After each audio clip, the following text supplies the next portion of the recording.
Everyone, it's time for us to go and take a look at the iPhone 14 Pro and compare it against the iPhone 17 Pro and see which particular phone is the better one for you. Now, both these phones are very interesting. If you have all the money in the world, get the 17 Pro, but the 14 Pro is still a very decent phone and it holds up very well in a lot of ways as well. So, we'll take a look at both of them throughout this whole entire video, but if you want to pick up some iPhones I would recommend buying this year, links will be down in the description below. You can get that from there, and you can help support the channel at the exact same time. Now, starting off with the outside, the iPhone 14 Pro on the front side of this particular phone is basically giving you a 6.1-inch Super Retina XDR OLED display. And this type of panel still looks pretty good. It gets kind of bright. It's 120 Hz though, so ProMotion display. And I do think that is kind of a nice thing going on for this type of panel, right? It looks good. There's nothing really super crazy bad going on with it. You do have noticeably more bezel around this phone, and the brightness definitely is not as high as something like an iPhone 17 Pro, so that might be one of those things to keep in mind. With the iPhone 17 Pro, on the other hand, this phone is a heavier phone for sure, and it's going to be giving you a 6.3-inch Super Retina LTPO display, one of those ones. So it's a better type of technology for sure. It's a better looking display, way less bezel on it. The dynamic island is still there. You are going through and getting a, basically a higher brightness inside of this type of phone, which is amazing. I love having a higher bright panel, and you're going to be getting that type of capability inside of something like an iPhone 17 Pro, which is really nice. So the 17 Pro's panel is bigger. It's a little heavier, but it doesn't, it's not, you get used to it after a little bit, but it is a really good looking phone on that one. Now, these phones are designed a little bit differently. You can kind of tell that between both. You're getting the volume buttons and, all that stuff on both. The 17 Pro has this action button, where the 14 Pro has this ringer on-off switch, reflective material on the 14 Pro. On the bottom, you're getting a lightning port on the bottom of the iPhone 14 Pro, where the 17 Pro is giving you that USB Type-C port, which is really nice to have. On the right side, you're basically getting this camera button on the side of the iPhone 17 Pro. 14 Pro only has this antenna band. You have these power buttons on the side too, which is really nice. On the back side, these textures are very different. Frosted glass backs on both, but the 17 Pro has this aluminum build all throughout. So it's an aluminum unibody, so it's like glass down here, but then it's like kind of this like aluminum up here. The camera bump on the 17 Pro is massive. So some people might actually like that, who knows, but the 14 Pro is more, more you're used to this kind of thing going on.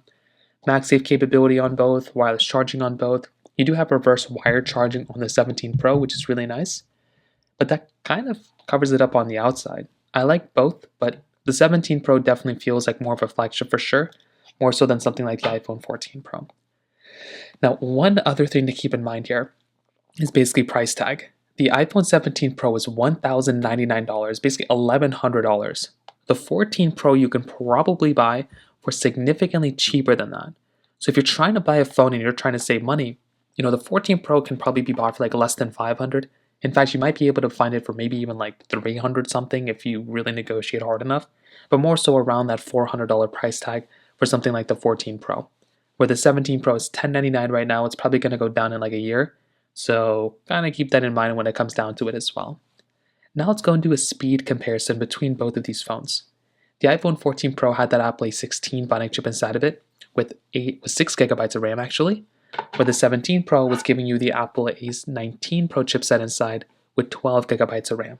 So let's go and see which one's a faster phone between both. Okay, there we go. All the apps are cleared out in the background. iPhone 14 Pro is on the left, iPhone 17 Pro is on the right. So let's get into it. All the apps are cleared out. Let's go and do mail, 3, 2, 1. Now, with something like the iPhone 14 Pro, this is going to be one of those phones that still is going to feel pretty fast. I'm on iOS 26 on both, so there's not really going to be a difference in terms of software. But I'm actually already kind of surprised that the iPhone 14 Pro feels this smooth, because the 17 Pro should be faster every single way. But, it is faster on that phone, but it is kind of feeling like still a very fast phone on the iPhone 14 Pro as well. So loading up all these particular applications, kind of going through and kind of using these phones, nothing super crazy. They're both feeling like a pretty good type of experience from that side. You can kind of see that so far, haven't really had too many issues. The app animation opening speeds throughout are also still doing really good. You can kind of get an idea for yourself, like how good of a job something like the iPhone 14 Pro is still doing. And I'm more surprised about the 14 Pro so far than the 17 Pro. But we still have a few more applications to test, at least for these basic ones of kind of opening up these applications. I mean, not really that big of a difference as far as I can tell. Loading up in apps like this one. So they both are on two different panels, but we'll go and kind of load it up into the main project here. So we'll just get into there so you can kind of load it up in RAM. Hopping out of these two, numbers 321. Yes, some of these are actually like not doing too terribly on both. I'm actually very surprised about something like the iPhone 7, the 14 Pro in this particular matter. Now with applications like Temple Run 2, this one's going to be a bigger sized game. So now that we have more applications loaded up in the background, and we have these applications like that, you can kind of see that the 14 Pro did have that loading or downloading config thing in the beginning. So that could be one of the things to keep in mind there. It still would have been probably faster inside of something like an iPhone 17 Pro. But the 14 Pro is still doing a really good job here as well. I'm actually pleasantly surprised about that phone. So that one looked pretty good on both. Snake versus blocks. This one is also going to be another one of these ones. And slight differences, right? They're not anything really crazy. They're very, very minor types of differences as far as I can tell.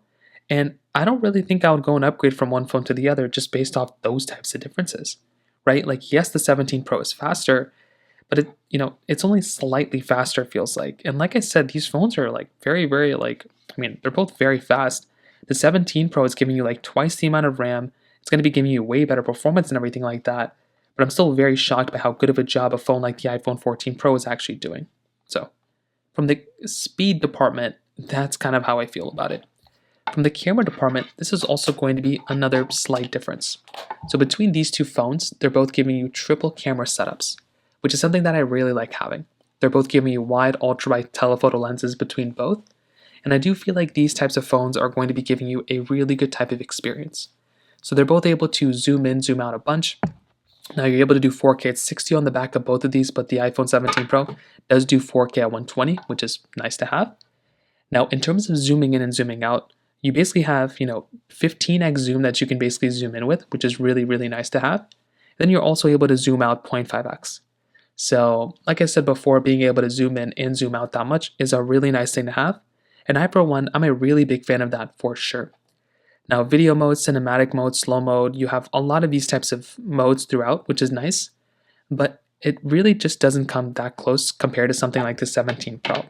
The 17 Pro's camera is definitely better. You're able to zoom in so much more, it's like not even funny. You can see for this one, you're getting 40x zooming in, which is amazing. Having 40x zoom is awesome, and you're getting that type of capability here. 0.5x zoom here as well. So 0.5x zoom there, you're getting 40x zoom there. It's way more zooming in from that side. You're getting video mode here, which is awesome, cinematic mode, all these things. You're also going to be able to go through and get center stage capability on the front side. So being able to go through and get center stage on the front is an awesome thing. It's like an ultra-wide camera for the front, and that right there is another really awesome thing to have there as well. So you're also going to be getting better battery life on the iPhone 17 Pro, as well as a longer lasting phone. The 17 Pro is going to be lasting for years now, where the 14 Pro still has a couple years inside of it, but not nearly as long as the iPhone 17 Pro. So to kind of sum it up, what I definitely will tell you is that I definitely do think the iPhone 17 Pro is a better phone. It's going to be giving you a better display, better performance, USB Type-C, reverse wire charging, a better camera, better battery life, longer lasting phone, Apple Intelligence. Everything across the board is going to be better on the 17 Pro. But for $1,100, I'm not really too sure.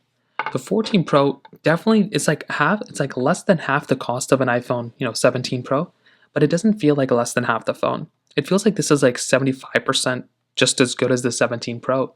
You're still getting a very good display, tremendous build quality, still a really good camera. Like everything on the 14 Pro still feels pretty good.